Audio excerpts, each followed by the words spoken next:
എത്രത്തോളം ഭരണകൂടത്തിന് ഇടപെടാൻ കഴിയും?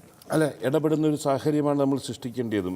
ഇപ്പം ഈ മലപ്പുറം ജില്ലയിൽ ഇപ്പോൾ ഹെൽത്തുകാർ കൊടുക്കുന്ന ഒരു സംവിധാനമുണ്ട്. അവിടെ എല്ലാവരും കൂടെ യോജിച്ച് നിന്ന് താല്പര്യമെടുത്ത് കളക്ടർ മുൻകൈ എടുത്തതുകൊണ്ട് ഒരു പരിധി വരെ എല്ലാവരിലേക്ക് ഹെൽത്ത് കാർഡ് എത്തിച്ചു കഴിഞ്ഞു എന്നാണ് എനിക്ക് കിട്ടുന്ന റിപ്പോർട്ടിൽ. ഇവരുടെ കീഴിലില്ലാത്തതുകൊണ്ട് എത്രത്തോളം ആധികാരികമാണെന്നറിയില്ല. പക്ഷേ മലപ്പുറം ജില്ല അവർ കംപ്ലീറ്റ് കവർ ചെയ്ത് കഴിഞ്ഞിട്ടുണ്ട്. ആ നിലയിലേക്ക് എല്ലാവരും ചിന്തിച്ചു കഴിഞ്ഞാൽ തീർച്ചയായിട്ടും ഇതിനൊരു നമുക്ക് ഇവരെ എല്ലാം ഇതിൻ്റെ കവറേജിൽ കൊണ്ടുവരാവുന്നതാണ്. ഈ അന്യസംസ്ഥാന തൊഴിലാളികളുടെ ആരോഗ്യ പ്രശ്നങ്ങൾ വളരെ ഭീകരമാണ്. ഏറ്റവും കൂടുതൽ സാംക്രമിക രോഗങ്ങൾ പിടിപെടുന്നതും ഒരുപക്ഷെ അവരിൽ നിന്ന് സമീപവാസികൾക്ക് പകരാനുള്ള സാധ്യതയുണ്ട്. അതും നിഷേധിക്കാൻ പറ്റില്ല.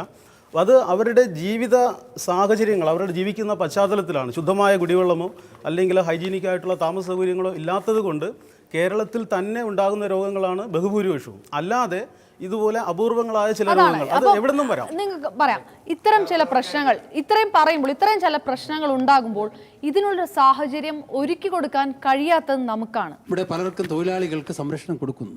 ഒരു കാരണവശാലും ഒരു ട്രേഡ് യൂണിയനുകളും കൊടുക്കില്ല. കാരണം വോട്ടർമാരല്ല ഇവിടെ വന്നിരിക്കുന്ന അന്യസംസ്ഥാന തൊഴിലാളികൾ എന്ന് പറയുന്നത് വോട്ടർമാരല്ല.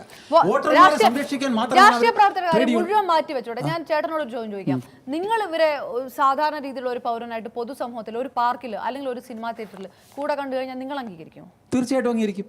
കുടുംബത്തോടു കൂടി പോകുന്ന ഒരു സമയത്ത് ഇത്രയും ആൾക്കാർ എറണാകുളം മേനകയിലെല്ലാം ചെന്ന് കഴിഞ്ഞാൽ ഞായറാഴ്ച ദിവസങ്ങളിൽ ഈ ആൾക്കാരാണ് ഏറ്റവും കൂടുതൽ. ഇപ്പോൾ ഒരു കുടുംബമായിട്ട് പോവുകയാണെങ്കിൽ നമ്മുടെ നാട്ടുകാരെ കാണുന്ന പോലെ അവരെ അംഗീകരിക്കൂ? തീർച്ചയായിട്ടും ഞാൻ അംഗീകരിക്കും. ഞാൻ അങ്ങനെയുള്ള ഒരു മേഖലയിൽ വർക്ക് ചെയ്യുന്ന ആളാണ്. കാരണം ഇന്ന് ഇവരൊക്കെ ജനറൽ വർക്കേഴ്സ് എന്ന് പറഞ്ഞുകൊണ്ട് ഇവിടെ ഒരു ട്രേഡ് യൂണിയൻ സംവിധാനമുണ്ട്. അവരെ ഇതിൽ ചേർക്കുന്നില്ല. കാരണം എന്താണ്? ഏറ്റവും പ്രധാന കാരണം ഇതാണ്. 10 വർഷത്തോളമായി കുടുംബമായി താമസിക്കുന്ന ആൾക്കാർ വരെ ഇഷ്ടം പോലെ ഉണ്ട്. എന്തുകൊണ്ട് അത്തരം ഒരു വോട്ടവകാശം അല്ലെങ്കിൽ ആ രീതിയിലേക്ക് കാര്യങ്ങൾ പോകുന്നില്ല? എന്തുകൊണ്ട് ചിന്തിക്കുന്നില്ല? അങ്ങനെ ഒരു കാര്യം നടപ്പിൽ വന്നാൽ ഒരുപക്ഷെ പെരുമ്പാവൂരിൽ നിന്നൊക്കെ ഒരു വിന്നിംഗ് മാർജിനിൽ പോലും വലിയ വ്യത്യാസം വരില്ലേ? ഈ വോട്ടിന് മാത്രം നോക്കിയിട്ടല്ല തൊഴിലാളികളുടെ താല്പര്യങ്ങൾക്ക് വേണ്ടി ട്രേഡ് യൂണിയൻ പ്രവർത്തിക്കുന്നത്. പക്ഷേ നോ ഇതിനകത്ത് കാണേണ്ട ഒരു കാര്യം, ഇത് വൺ വേ ട്രാഫിക് അല്ല. തൊഴിലാളികളുടെ ഇടയിൽ പോയി അവർക്ക് കൂടെ താല്പര്യം വരണം. അവർക്ക് ട്രേഡ് യൂണിയനിൽ ചേരണമെന്നോ മറ്റു കാര്യങ്ങളിൽ അവർക്ക് താല്പര്യമുണ്ട്. ഇപ്പോൾ ഇവിടെ നമ്മുടെ ടെക്നോ പാർക്ക് നമ്മൾ എത്ര ശ്രമിച്ചാലും അവർ വരില്ല. പിന്നെ പിരിച്ചുവിട്ട് കരഞ്ഞു വിളിച്ച് നടക്കുമ്പോഴാണ് പിന്നെ യൂണിയനെ തിരക്കുന്നത്. വരില്ല. അപ്പോൾ ഇത് അവർക്ക് കൂടി ഇത് തോന്നണം. കഴിഞ്ഞ മാസം ഒരു സ്ട്രൈക്ക് നടന്നു പെരുമ്പാവൂരിൽ. ഇവർ പണി മുടക്കിയപ്പോൾ ഓട്ടോറിക്ഷ തൊഴിലാളികൾ തുടങ്ങി ഒരുപാട് അടിസ്ഥാന വർഗ്ഗക്കാർ ഇവരുടെ കൂടെയാണ് നിന്നത്. അപ്പോൾ ഇതൊരു പാരലൽ എക്കോണമി ഇതിൻ്റെ കൂടെ പ്രവർത്തിക്കുന്നുണ്ട്. അത് കാണാൻ ഒരുപക്ഷെ നമ്മുടെ രാഷ്ട്രീയ പ്രവർത്തകരും ഭരണകൂടവും കുറച്ച് പതുക്കെയല്ല. പാരലൽ എക്കോണമി എന്ന് നേരത്തെയും പറയുന്നുണ്ട്. 17,500 കോടി രൂപ റവന്യൂ നഷ്ടം നമുക്ക് വരും നമ്മുടെ കേരളത്തിൽ നിന്ന്. അവർ തൊഴിലെടുക്കുന്നതിൻ്റെ കൂലി വാങ്ങലല്ലേ? പാരലൽ എക്കോണമി നമ്മുടെ ഇവിടെയുള്ള ആൾക്കാർ മറ്റ് സംസ്ഥാനങ്ങളിലും അന്യ രാജ്യങ്ങളിലും പോയി പണിയെടുക്കുന്നില്ലേ? മലയാളി തെരഞ്ഞെടുപ്പിൽ മത്സരിച്ചു, മലയാളി വലിയ സ്ഥാനത്തിലെത്തി എന്ന് പറയാൻ ഒരുപാട് അഭിമാനമുള്ള മലയാളികൾക്ക്, പ്രവാസി സമൂഹത്തിലും അത്തരം അവകാശങ്ങൾ മലയാളികൾക്ക് വേണമെന്ന് വിചാരിക്കുന്നവർ, രാഷ്ട്രീയ നേതാക്കൾ ഗൾഫ് രാജ്യങ്ങളിൽ പോകുന്നു, മലയാളിയുടെ അവകാശങ്ങൾക്കായി പറയുന്നു. എന്തുകൊണ്ട് ഇതൊന്നും ഇവരുടെ കാര്യത്തിൽ ഇവരിവിടെ വന്ന് സ്ഥിരതാമസമാക്കുകയും വോട്ടർ പട്ടികയിൽ പേര് ചേർക്കുകയും ഒക്കെ വന്നാൽ അവർക്ക് അതുപോലെ തന്നെ സാമൂഹിക പ്രവർത്തനങ്ങളെല്ലാം അവർ ഇടപെടുകയും ചെയ്താൽ ഒരു വോട്ടർ പട്ടികയിൽ പേര് ചേർത്തുകൊണ്ട് മാത്രം അവരിങ്ങനെ സ്ഥാനങ്ങളിലെത്തില്ല. മലയാളികൾ അമേരിക്കയിലോ മറ്റു രാജ്യങ്ങളിലോ പോയി ഏതെങ്കിലും സ്ഥാനത്തെത്തിയിട്ടുണ്ടെങ്കിൽ 10-30 വർഷക്കാലം അവിടെ പ്രവർത്തിച്ച് സാമൂഹ്യ രംഗത്തെല്ലാം അവരുടെ സേവനം സംഭാവന ചെയ്തതിൻ്റെ എല്ലാം ഫലമായിട്ട് അവിടെയുള്ള ജനങ്ങളുടെ അംഗീകാരം തേടുന്നതാണ്. അത്തരത്തിലുള്ള ഒരു സാമൂഹ്യ സേവന രംഗത്തേക്ക് ഇവരാരും വരുന്നില്ല. എന്തുകൊണ്ട് സാമൂഹ്യ വ്യവസ്ഥിതിയിൽ ഇപ്പോഴും വളരെ വ്യക്തമാണ്. കാരണം ഇവർ ചെയ്യുന്ന ജോലി അത്തരം ചില ജോലികളാണ്. ഒരിക്കലും ഒരു സാമൂഹ്യ വ്യവസ്ഥയുടെ ഭാഗമാകാൻ ഇവർക്ക് കഴിയില്ല. ഒരു രണ്ടാം തരം പൗരനായി എല്ലാ കാലത്തും ഇരിക്കുമോ? അല്ല, അവരെ എഡ്യൂക്കേറ്റഡ് അവിടെ തന്നെ എഡ്യൂക്കേറ്റഡ് ആയിട്ടുള്ള ആൾക്കാർ അത്തരം ജോലികളിലേക്ക് പോകുന്നുണ്ട്. അല്ലാത്ത ഇവിടെ വാക്വം ഉള്ള നേരത്തെ ഞാൻ സൂചിപ്പിച്ചില്ലേ, ഇവിടെ നമ്മുടെ ആൾക്കാർ ചെയ്യാത്ത ജോലികളിലേക്ക് മാത്രമേ ഇതിലേക്ക് വരുന്നുള്ളൂ. അതുകൊണ്ടാണ് നമുക്ക് ചലഞ്ച് അല്ല എന്ന് പറഞ്ഞത്. നമുക്കതൊരു ചലഞ്ചേ അല്ല. നമ്മുടെ ആൾക്കാർ ചെയ്യാത്ത ജോലികളാണ്. നമ്മൾക്ക് അവിടെ അതിന് ആളില്ല.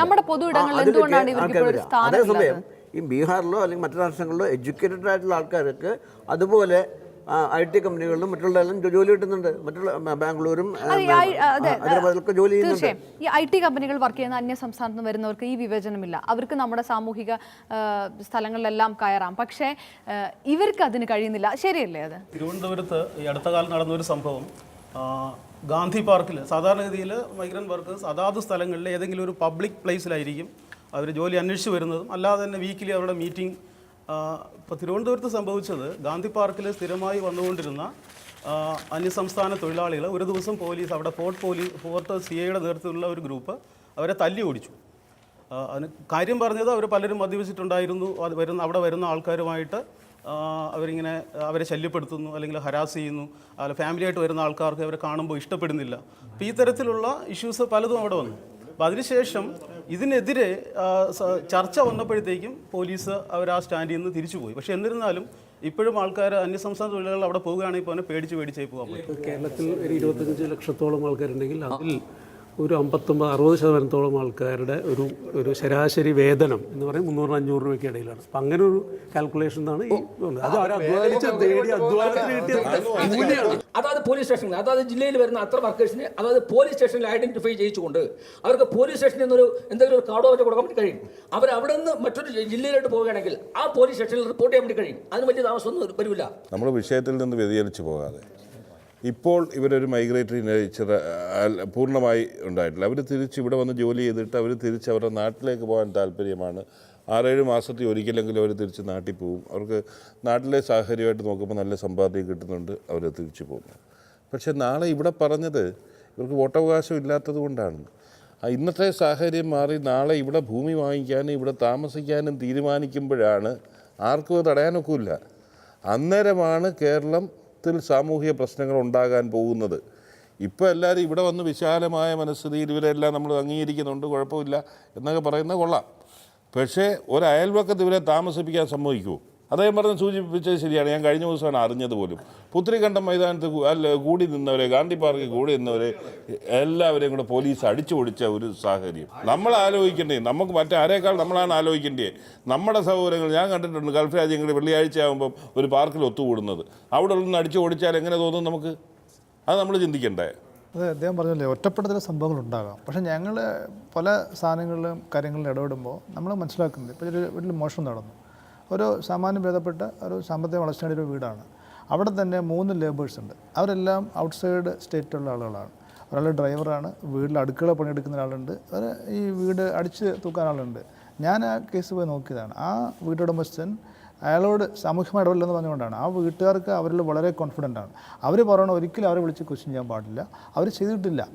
അപ്പം മലയാളികളുടെ ഡിപ്പെൻഡൻസാണ് പ്രശ്നം. ഇപ്പോൾ ഒരു ചെറിയ ജോലി എടുക്കാനായിട്ട് സ്വന്തമായിട്ട് വീട്ടിലെ വേസ്റ്റ് എടുത്ത് കളയില്ല, അല്ലെങ്കിൽ ചെറിയ ജോലികൾ ചെയ്യാൻ എല്ലാവർക്കും ബുദ്ധിമുട്ടാണ്.